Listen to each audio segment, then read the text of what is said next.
Well, good morning, ladies and gentlemen. Even the chickens are saying good morning. It is alive.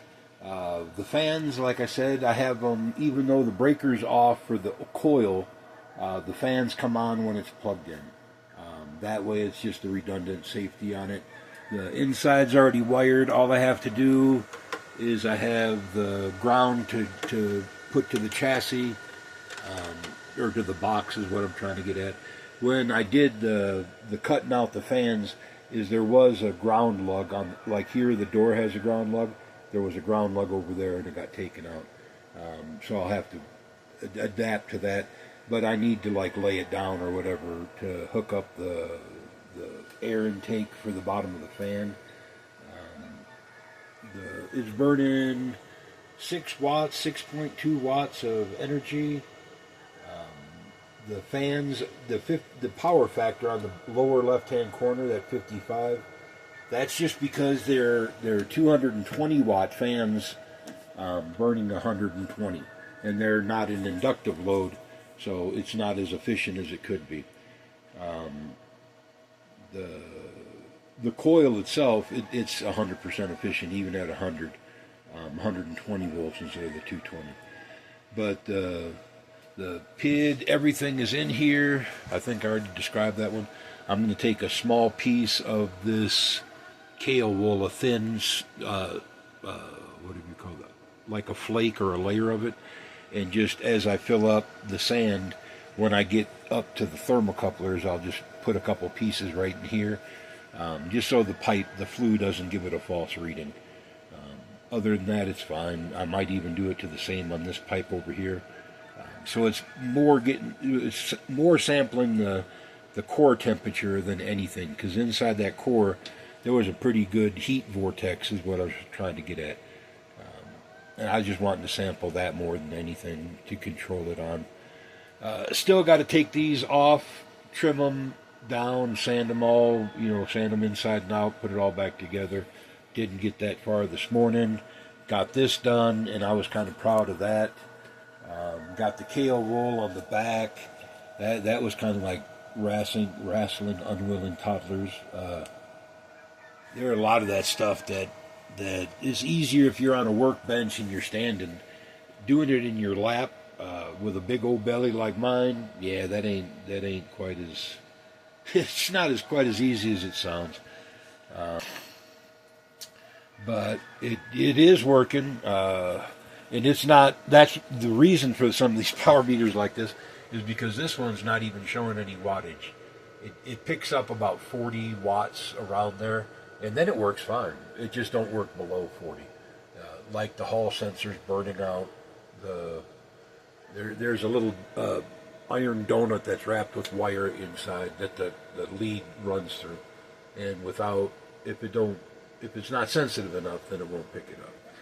Where are we at? That's about all, y'all. I'm about done this morning.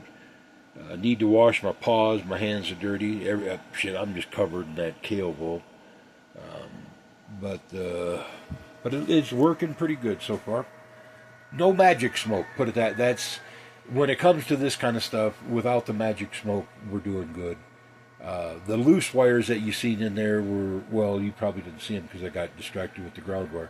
There's 2 more green signal wires that go from the brain here, to the relay, and then I just have all the rest is all pigtailed in there, and that's why I have the breaker off, because they're live is what I'm trying to get at. Everything in there is done. It's live. All I have to do is take these apart, lower them, put the lid on momentarily, lay it on its side, roll it to its top, put the coil in, hook it up through the air vent. That's another reason why the air vent's not on. The wires will run through the air vent up the back side of that fan and into the box. Then I'll just crimp it to the already pigtailed wires that are in there. Otherwise, it's done, is what I'm trying to get at. I just got to get these coppers lowered, the lid on, screw it in. Without sand, I could never roll it with sand. But then lay it down to its top, get into the bottom, and I'll be able to see what that tube looks like after it got smeared, if I can fix it or if I have to pull it and replace it. But I can't tell that until I get it on its top. Yeah, other than that, it looks good. We did real good yesterday, even though it was cloudy as all get out. The batteries are still charged, 26.6. The floor's at 83 degrees, and it's like 20 degrees outside. I think 19 right now or something like that. It is the little window over here. It's open, and it's making a pretty cool draft back here. It's the only thing that was saving me. Otherwise, I get way too hot, and if I get hot, I get a headache, and then that's just no good. So I avoid heat the best I can. That second truck wreck, that was a deal breaker for me. Just some things I can't tolerate: drama, whiny, snivelly people, especially men. I can tolerate not really much more, but I can tolerate a woman slightly more than a man. But a whiny man, I just can't stomach. I can't do it, and it kills me if I get to sniveling too much myself. I growl. I can't stand that. To snivel like that. But here's where we're at, and there's what we've done. Let's not get too wild on the tangents, is what I'm trying to get at. We're going to get it, like I said, the copper's lowered. I'll probably wait till tomorrow, give the concrete another day to cure, then lower the coppers, flip it over, and do the bottom. Getting the box mounted with the kale wool especially. Everything permanent, bolted in permanent and wired. That was a pretty good day today. I got other stuff to do. That I can't work on this all the time. I got other stuff. So it was a good side project this morning. Keeps me off the streets and keeps me entertained. All right, talk to you then, guys. Bye.